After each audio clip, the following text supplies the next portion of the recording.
Good morning. Here's the latest from the market open. The FTSE 100 was marginally higher this morning, up 0.03% at 10,192.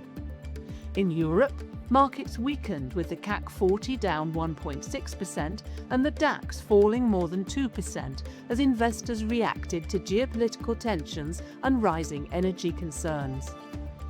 In the US, the Nasdaq slipped 0.25% and the S&P 500 fell 0.2% amid cautious sentiments around global growth and oil markets. In company news, Anglo American is selling its Australian steelmaking coal mines for £2.9 billion as part of its restructuring strategy and increased focus on copper assets. Ryanair shares moved lower after the airline warned that fuel prices and Middle East risks could weigh on its outlook despite strong annual earnings. Sterling strengthened modestly against the dollar, euro and yen, while Bitcoin fell nearly 0.9% against the pound.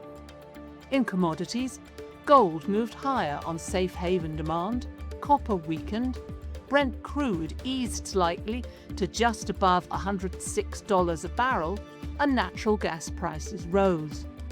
That's your market open. I'm Fiona Craig. Have a great day.